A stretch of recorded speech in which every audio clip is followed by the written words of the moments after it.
আসলে যেহেতু পারফর্ম করছি এবং আগে থেকেই ডেটটা সেট করা ছিল, সো সব কিছু মিলিয়ে মনে হয়েছে যে এবারের বাইফাটা মনে হয় মিস না দিলেই ভালো হবে।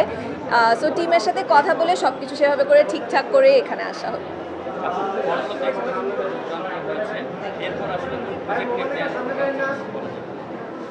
ইতিমধ্যেই নিশ্চয়ই আপনারা জেনে গেছেন যে আমি রকস্টারে আমাদের মেগাস্টার শাকিব খানের সাথে আছি। সো আমাদের সেটা শুটিং চলছে, ঈদুল আজহায় আসবে। সো আশা করব যে আপনারা সাথে থাকবেন। টিজারটা আসলে প্রকাশ পেয়েছে। টিজার প্রকাশ পাওয়ার পর থেকে আসলে দর্শকের অনেক উন্মাদনা প্রকাশ পাচ্ছে। সেই জিনিসগুলো দেখতে আসলে কেমন লাগছে? খুবই ভালো লাগছে, কারণ আমার কাছে মনে হয় রকস্টার একদমই নতুন একটা শাকিব ভাইকে উপহার দিবে আমাদের সবার কাছে, অডিয়েন্সের কাছে, এবং উনি অনেক হার্ডওয়ার্ক করেছে এই কাজটার জন্য। অ্যান্ড আই থিঙ্ক সবারই খুবই ভালো লাগবে, কারণ গল্পটাও দুর্দান্ত, এবং সেই সাথে যেই টিমটা আছে আমাদের খুবই ইয়াং অ্যান্ড ফ্রেশ একটা টিম কাজ করেছে। আমাদের ডিরেক্টর আজমান রুশো, সাথে আমাদের সান মোশন পিকচার্সের কাজ, আমাদের ডিওপি মামুন, আমাদের মেকআপ, হেয়ার, প্রোডাকশনের যারা আছে, প্রডিউসার স্বর্ণা আপু, রুমেল ভাইয়া, তারপরে আমাদের প্রোডাকশন ডিজাইন তারেক ভাইয়া, মানে সব কিছু মিলিয়ে আমাদের দুর্দান্ত এবার একটা টিম আছে, ভেরি ইয়াং টিম, খুবই ফ্রেশ একটা টিম। সো আশা করি দর্শক সেইটার একটা রিফ্লেকশন দেখতে পারবে পর্দায় এবারের ঈদে।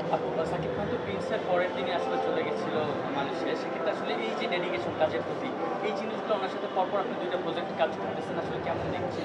খুবই এটা ভীষণ ইন্সপায়ারিং। আমি সবসময় বলে এসেছি যে ওনার কাজের প্রতি ডেডিকেশন বা কাজের প্রতি যেই নিষ্ঠা, সেটা আসলেই সত্যি আমাদের মতো আর্টিস্টদেরকে ভীষণ ইন্সপায়ার করেন। এবং শুধু চলে যাওয়াই না, উনি আসলে পুরো রকস্টারে নিজেকে এমনভাবে ভেঙেছেন বা নিজের প্রতি এমন অ্যাটেনশন দিয়েছেন যে ক্যারেক্টারটাকে যতটুকু মানে বেস্ট করা যায়। সো সব কিছু মিলিয়ে সেটা আমাকেও ইন্সপায়ার করেছে যেন মীরা ক্যারেক্টারটাকে আমিও আপনাদের সামনে একদম বেস্ট একটা ক্যারেক্টার উপহার দিতে পারি।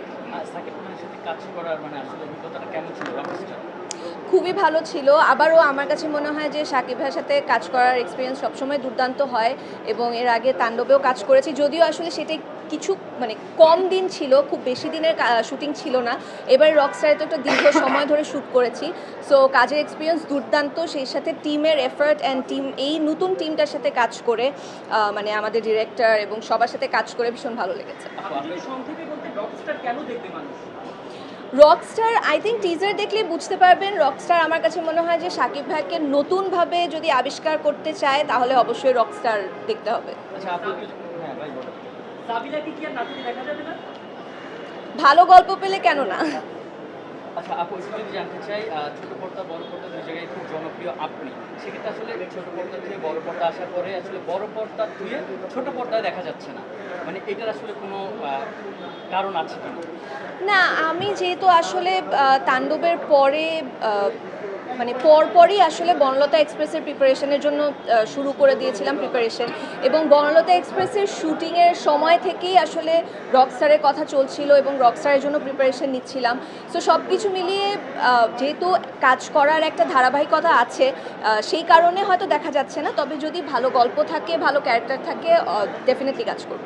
আপনি একটু জানতে চাইবো, এই প্রথম বাংলাদেশে মিউজিক ইন্ডাস্ট্রি নিয়ে কাজ করা হচ্ছে, যেটা সাকিব ভাইয়ের সাথে রকস্টার।